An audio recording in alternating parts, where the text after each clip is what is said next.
Nous sommes de retour en direct sur le plateau de TV Finance dans votre émission quotidienne du 20 mars 2026 qui s'attache à comprendre l'actualité. Et en quelques heures, elle peut changer. Une actualité brûlante, très mouvante, qui, bien on l'espère, sous le prisme de notre objectivité, vous permet d'affiner vos stratégies d'investissement au trading ou bien tout simplement de comprendre un monde qui détruit un à un les paradigmes sur lesquels nous avions construit nos esprits, notre philosophie. On poursuit le fil de notre émission avec bien cette fois-ci désormais le chronocax d'Antoine Quesada. Bonjour Antoine. Bonjour Louis-Antoine. Merci Antoine d'être avec nous ce matin. Antoine Quesada, vous êtes trader, formateur et coach chez AQTS.fr avec nous pour nous dire si il peut être intéressant de revenir aujourd'hui sur le CAC 40, l'indice phare parisien qui entame un rebond alors que les États-Unis et Israël ont annoncé lever le pied quant à leur frappe sur l'Iran.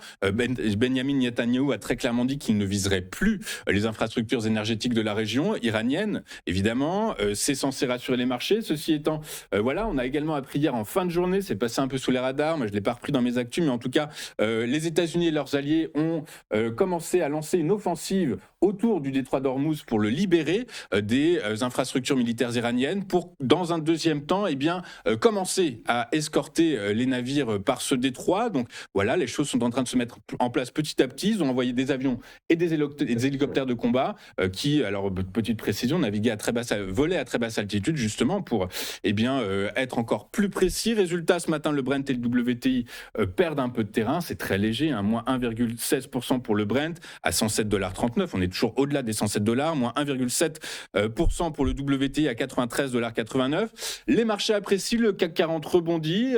Un rebond j'imagine légèrement temporaire, qui pourrait être mis en cause en fin de journée par quelle que soit l'actualité, mais en tout cas, peut-être qu'il faut profiter de ce rebond-là. En tout cas, il y a une chose qu'on remarque, c'est que les 7800 points, c'est extrêmement solide. Exactement, c'est extrêmement solide et extrêmement stratégique. Donc le rebond auquel on assiste aujourd'hui était parfaitement prévisible en termes de probabilité.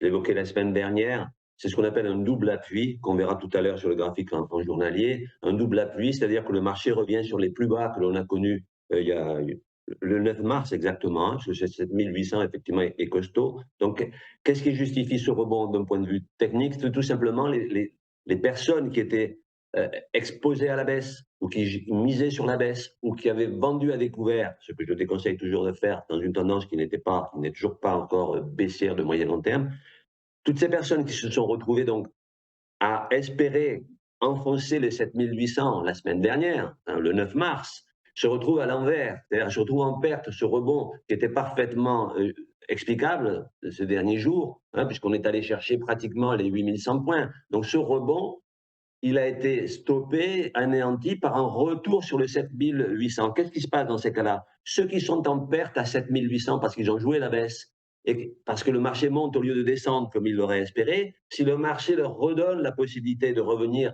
sur les 7800, qui sont le niveau sur lequel ils espéraient la cassure, ben c'est une aubaine pour eux. Donc qu'est-ce qu'ils font? Ils rachètent leur position. Et c'est la raison pour laquelle aujourd'hui, on ouvre. Alors, ce n'est pas un gap aussi au sens propre du terme, parce que on n'ouvre pas au-dessus des plus hauts d'hier, mais on ouvre largement au-dessus de la clôture d'hier. On est à 7 874 points, donc plus 0,86, plus 0,85%. Donc ce rebond, comme je l'avais évoqué, était très très probable, donc il est logique d'un point de vue graphique, technique et comportemental, parce que je viens de vous expliquer pourquoi ce rebond, ce double appui est tellement efficace, que beaucoup de personnes, à juste titre, qui ont joué ce rebond, qui malheureusement, d'après moi, pour le moment, je pense qu'il ne sera qu'un feu de paille, malheureusement, il était possible de passer des ordres d'achat à l'avance sur ce niveau-là et d'espérer ce rebond. Donc, pour le moment, c'est bien que ça rebondisse, mais c'est ce qui était le plus logique d'un point de vue purement graphique, technique et psychologique. Alors, jusqu'où va aller ce rebond? Je crains, comme je vous le disais, qu'on n'aille pas très très loin. Alors, on va revenir en 2 secondes sur le graphique anecdote, juste tout simplement. Vous vous rappelez la grande oblique haussière qui a été cassée déjà la semaine dernière? On a fait une espèce de pullback dans le courant de la semaine, qui a été évidemment annulée avec la bougie rouge que vous avez sur la droite, la puissante baisse d'hier et d'avant-hier a refait perdre au marché tout ce qu'il avait repris à la hausse en rebondissant sur le 7800, qui effectivement s'avère très très solide comme le graphique l'atteste en fait. Donc En clair, on est en train de faire un pullback sur cette grande oblique haussière. Je crains, comme je vous l'ai dit, que l'on reparte à la baisse. Je vous avais parlé d'un 7500 points comme objectif baissier. Il ne sort pas du chapeau, hein, c'est tout simplement ici, hein, juste pour nos auditeurs. C'est le 61,8%, hein, 7481, si j'arrive à bien le lire là. C'est tout simplement 61,8% de retracement baissier par rapport à toute la hausse qui avait démarré en avril de l'année dernière. Voilà, pour faire simple, pour expliquer ce niveau-là. Donc 7005, j'ai pu arrondir, qui n'est pas certain, mais qui, je le crains, deviendra probable. On va sur le graphique en journalier pour mieux voir. Voilà, en journalier, bon, donc tout ce rebond de cette semaine qui s'est arrêté, ben, comme je l'ai dit, sur la zone des 8100, on vient déjà hier, hein, la bougie de droite, en bas à droite, c'est celle qui a déjà amorcé le petit rebond sur les 7800, même un petit peu en dessous, hein, pratiquement à quelques points près, comme il y a une semaine. Donc, en clair, je crains que ce rebond se limite à la zone des 8000, des 7900, 7916. On est à 7873. Pourquoi ce niveau-là? Parce que c'est toujours pareil. Ce sont des résistances ou des supports qui deviennent résistances. Et voilà, l'effet d'aubaine de racheter sur ce niveau-là, les 7800, permet donc de glaner quelque chose, mais je crains que ça ne soit pas suffisant. De toute façon, on est dans une situation d'ordre fondamental, hein, vous l'avez bien évoqué, on est tous témoins de ce qui se passe. À mon avis, ça ne va pas faire long feu, c'est ce que je crains, n'est-ce pas? Donc, pour envisager que ce rebond soit plus copieux, il faudrait donc franchir tous ces niveaux qui sont là depuis des semaines, hein, pratiquement. Donc, et ils sont pratiquement par tranche de 100. Donc 7900, c'est ce que j'évoque là comme objectif pour ce rebond. Ensuite, il faudrait franchir le 8000 points qui aussi est un niveau très très fort, et ensuite continuer à monter. Je n'y crois pas malheureusement d'un point de vue graphique, technique et fondamental, comme vous l'avez évoqué. Donc, prudence, que dire d'autre? La tendance n'est toujours pas inversée à la baisse. Malheureusement, ça me paraît être un scénario assez probable, en tout cas, si on venait à enfoncer par la suite, on n'en est pas encore là, puisqu'on n'est pas encore sur les 7500 points. Pour moi, c'est le 7500 points en dessous duquel, effectivement, la situation deviendrait critique. Et cette zone de baisse qu'on a connue, pour moi, je l'apparente à de la peur, ce qui est normal d'avoir peur quand il y a un danger, mais on n'a pas encore connu le stade de la panique, qui peut-être n'arrivera pas. Et c'est dans ces phases de panique que les accélérations baissières font descendre à des niveaux qu'on ne pouvait même pas soupçonner à l'origine. On n'en est pas encore là, on va croiser les doigts, mais enfin bon, on ne va pas compter sur les doigts pour espérer que la situation s'arrange, hein, il y a d'autres facteurs, mais je crains que ce rebond des 7800, qui effectivement est un très très gros niveau que tout le monde finit par identifier, voilà, je crains que ce soit un peu de paille ce rebond, pour les raisons techniques que je viens d'évoquer. Et donc, alors là, en revanche, en dessous de ce niveau, ça va devenir assez critique. Donc on aurait 7704 points. Là aussi, j'utilise Fibonacci, hein, c'est pas... J'utilise les supports, les résistances, Fibonacci et mes divergences. Bon, c'est pas un cours que je peux faire là. Donc, je crains que ce rebond, qui était totalement prévisible, comme je l'ai dit, ne soit que de courte durée. Vous voyez, on retrace un petit peu, là, on revient un petit peu. Vous voyez, on est à 7864, alors qu'on n'était pas loin des 7900. Il pourrait aller à 7900, 7916, un grand maximum, je pense. Mais malheureusement, je crains qu'on ne revienne rapidement de nouveau sur les 7008 et que malheureusement, on finisse par les enfoncer cette fois-ci et aller, pourquoi pas, à cette extension de Fibonacci que vous avez sur l'écran ici à droite, sur le 161,8% d'extension à ce moment-là, hein, puisque sur la zone des 8000 points, on a retracé toute la phase haussière qu'on a connue sur ce canal haussier qui est tracé ici en oblique, hein, en noir, vous avez là. Donc voilà mon sentiment. Rebond tout à fait prévisible. Malheureusement, logiquement, il devrait être de courte durée et la baisse devrait reprendre. C'est mon sentiment. Alors effectivement, de toute façon, quand on met toutes les informations qu'on a bout à bout et qu'on essaye d'en sortir quelque chose d'un peu cohérent, on a tous compris depuis le début du conflit qu'en fait la clé ce serait la durée de ce conflit. Plus il s'éternisera dans le temps, plus l'impact sur l'économie mondiale sera évidemment très importante et donc par ricochet sur les marchés financiers. Si l'on regarde aujourd'hui à 9h30 avec les informations qu'on a, eh bien qu'est-ce qu'on a? Hier, on a appris quoi? On a appris que le secrétaire américain à la défense, Pete Hegseth, eh bien lui disait qu'il n'y avait aucun calendrier qui était fixé pour la fin de la guerre américaine contre l'Iran. Premier indice. Deuxième indice, cette nuit, les Américains et leurs alliés alliés ont donc intensifié la bataille pour ouvrir le détroit d'Ormuz. Ils ont envoyé des avions d'attaque et des hélicoptères d'attaque pour viser quoi? Viser, vous savez, les canaux hyper rapides iraniens, donc la marine iranienne, les bateaux poseurs de mines et les systèmes de batterie qui sont tout autour du détroit d'Ormuz. De l'aveu même des généraux américains, c'est une bataille qui va prendre du temps.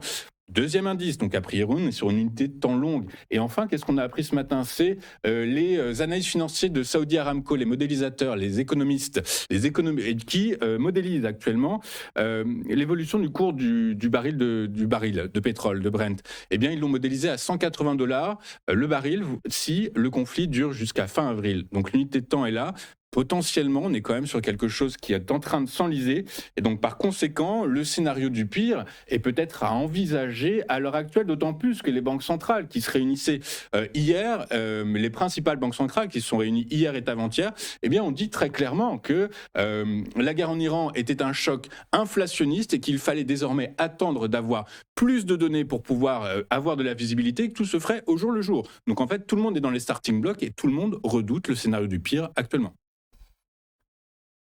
Et quel est le mot magique dans ces cas-là? C'était prudence, hein, je n'ai fait que l'évoquer depuis plus d'un mois. Prudence, malgré des records historiques qui me semblaient parfaitement anormaux, hein. Je ne maîtrise pas l'art divinatoire, mais effectivement, le comportement de ce marché était assez suspicieux, hein. D'ailleurs, j'avais parlé même de une sorte d'incohérence dans les signaux qu'il envoyait, hein, dans un contexte qui effectivement euh, laisser entendre que le risque de guerre existait. Je veux dire, il n'était pas encore affirmé, mais il a suffi que ça se déclenche voilà. Donc on ne peut pas agir dans un contexte pareil comme si tout allait bien.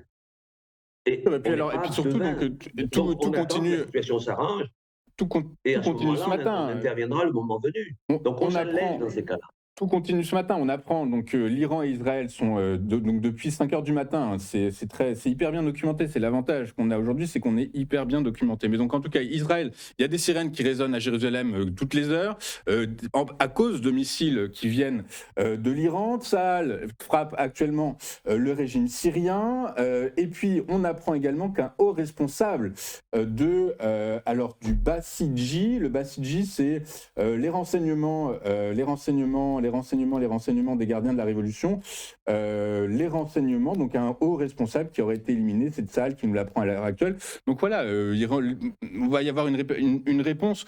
On est loin, ce conflit est très loin d'être fini. La question qu'on peut se poser, c'est quelle serait la bonne nouvelle qui rendrait le marché tout à coup optimiste? Quelle serait cette bonne nouvelle? Un arrêt de la guerre, et cetera? Mais les dégâts sont déjà là, hein, les dégâts considérables, ils ne vont pas être annulés comme ça du jour au lendemain. Donc il y aura un soulagement si ce miracle se produisait, et nous le souhaitons tous. Mais qu'est-ce qui serait de nature à rassurer complètement les marchés de façon durable, enfin, qui nous laisserait envisager un retour vers les plus hauts, en quelque sorte? Pour le Et on va moment, suivre. effectivement, je On, n'imagine on- pas ça. On va suivre tout ça avec beaucoup d'attention et écoutez, on vous tient évidemment informé. N'hésitez pas à venir sur nos réseaux sociaux, notamment Twitter, sur mon fil, où j'essaye le plus possible de donner des infos en temps réel et de les analyser le plus possible, le mieux possible. Merci beaucoup Antoine d'avoir été avec nous ce matin, Antoine Quesada. Vous êtes trader, formateur et coach chez AQTS.fr avec nous tous les vendredis matins pour nous expliquer si on peut être de nature et éventuellement être un peu optimiste à l'heure actuelle sur le CAC 40. Le message est très clair, non. Voilà, parfait. Et je crois qu'on se voit vendredi prochain au salon de l'analyse Ah oui, technique. exactement, il y a le salon de l'analyse technique la semaine prochaine, vendredi 27 mars. C'est dans le 15e, l'entrée est gratuite, je crois que vous pouvez vous inscrire sur le site de TV Finance. Et effectivement, ce sera l'occasion de rencontrer vos analystes, vos traders préférés, de leur poser les questions que vous voulez, ou bien tout simplement d'assister à des interviews réalisées par TV Finance effectivement, des principaux traders et analystes techniques qui égayent vos matinées et peut-être vous apportent du rendement. Merci beaucoup Antoine, on se voit la semaine prochaine. Je participerai moi-même à un débat de 13h à 14h avec Alexandre Baradez et Romain Daubry, hein, sur justement les perspectives d'évolution des cours des différents marchés. Donc, Bon, rendez-vous à ce écoutez, moment-là pour ceux qui le souhaitent. Écoutez, toujours très intéressant. À la semaine prochaine, Antoine. De notre côté, on marque une courte page de publicité. On se retrouve dans un instant avec Éric Galliègue qui va revenir pour vous sur les principaux faits saillants de l'actualité de cette semaine. Et il va nous expliquer si la synthèse, le résultat de son calcul est de nature éventuellement à lui faire revoir, à l'avoir fait revoir son sentiment à l'égard des marchés actions. À tout de suite sur tes finances.